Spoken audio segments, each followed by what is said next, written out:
The key to building sustainable DePIN. Decentralized physical infrastructure networks DePIN are powerful uses of blockchain technology. But success depends on tokenomics built for the long term, says the co-founder of Hivemapper. Many of the smartest people in crypto seem to think that decentralized physical infrastructure networks DePIN will be among the first use cases to make crypto mainstream. They are predicting a tidal wave of growth, similar to NFTs or stablecoins before it. That's because DePIN can accomplish simply remarkable feats. By using crypto incentives to align millions of participants, DePIN projects can build net new products that simply weren't possible before. Ariel Seidman is the co-founder and CEO of Hivemapper, the fastest-growing mapping community in the world.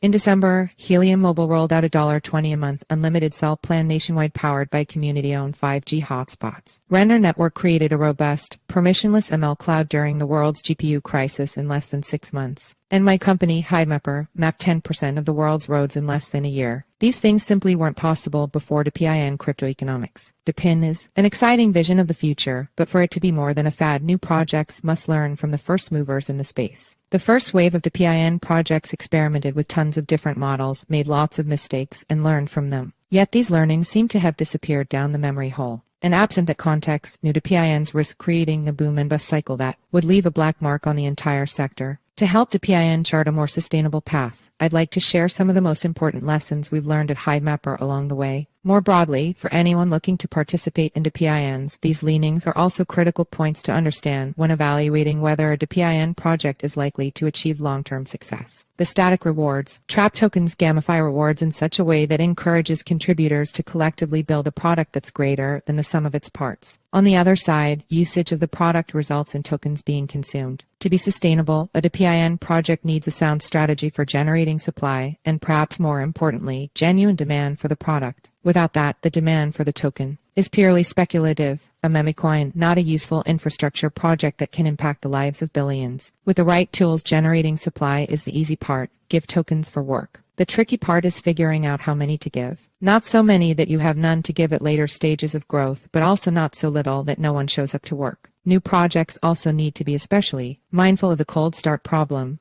A new network can't offer much value with one contributor, or even 100. It needs to reach some degree threshold scale before even thinking about servicing demand. Generating genuine demand is fundamentally harder. You have to find product market fit and fast. In our experience, it helps to focus on a very real pain point that a decentralized approach is uniquely positioned to fix. It's tempting to take shortcuts, and the most common shortcut we've seen is adopting static rather than dynamic rewards. We call this the static rewards trap. It's way easier to attract contributors in the beginning if you let them earn rewards just for engaging with the project, regardless of how much value they add. But static rewards are fatal in the long run because they break the network's underlying incentive structure. Imagine if Helium gave the same static rewards for every 5G hotspot, whether it was installed in a place where people live and work, like Manhattan, or a sparsely populated area, like Death Valley. There would be no incentive to enhance coverage in the places where people need it most, hindering its mission of democratizing access to communication and beating centralized cell providers. Imagine if Hivemapper issued the same static rewards for every dashcam.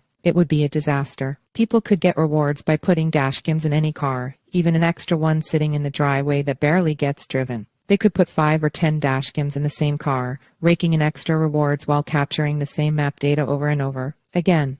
If DePIN projects treat all contributions equally, giving out rewards everywhere, they will fail to achieve critical mass anywhere. Productivity needs to be a protocol's mantra.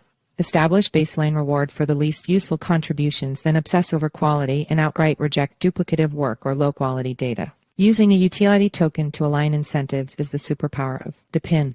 But if a project falls into the static rewards trap, contributors have little incentive to help make the product better long-term. Don't trade your enduring superpower for short-lived growth. Exploring the design of dynamic rewards. There are 4 main dimensions for dynamic rewards across most DePIN projects. They are: geography. Infrastructure is more valuable in some places than others. Contributor productivity. Higher productivity contributors deserve more rewards. Contributor quality. Higher quality contributions deserve more rewards. Network progress. A more useful network should generate more rewards. Overall, when designing the Hivemapper network, we didn't get all of this right. The Hivemapper Foundation has been the first to admit it made errors, such as issuing excessive bounties to incentivize mapping in specific regions of the world. But we've made steady progress, helping us to cultivate one of the most productive communities in DePIN. To put this in practice, here's how we use this framework for our network. Geography: we designed Hivemapper so customer demand in a region would translate into better rewards, with 100% of tokens burned for map usage being reminted to the contributors who contributed the data.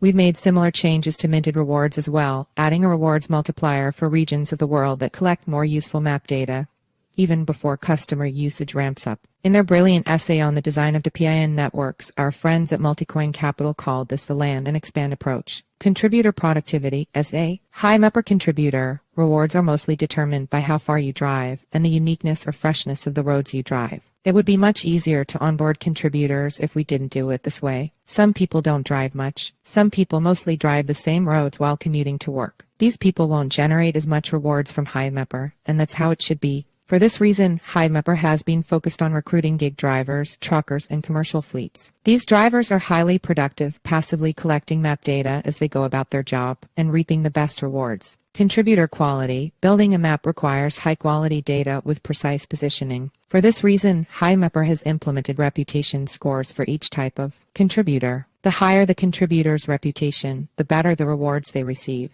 Done well, this correctly aligns incentives. Hivemapper contributors are eager to mount their dashcams correctly for the best image quality and the best GPS signal for accurately mapping locations. They are serving the needs of the network in order to maximize their own rewards. Network progress: the size of Hivemapper's weekly rewards pool is based on a dynamic metric called map progress, which measures how much mapping has been done across the network. Many projects use a fixed minting schedule, which results in heavily front-loaded rewards for early adopters. It's true that early adopters deserve bigger rewards for taking greater risk and dealing with more technical issues. However, a fixed minting schedule results in ever-falling rewards as more contributors come online, just when the network is getting more useful. It can also result in toxic relations between early adopters and later contributors, creating an unhealthy distraction. We're open sourcing this framework because it helped us build one of the fastest growing communities in DePIN. We've been able to do more with less, mostly because we're standing on the shoulders of giants before us, and we hope to repay the favor. Incentive design isn't easy, but if DePIN builders remain focused and if stakeholders hold them accountable, we can live up to the potential of DePIN and build a world where more of humanity's critical infrastructure is owned and operated by the people that use it.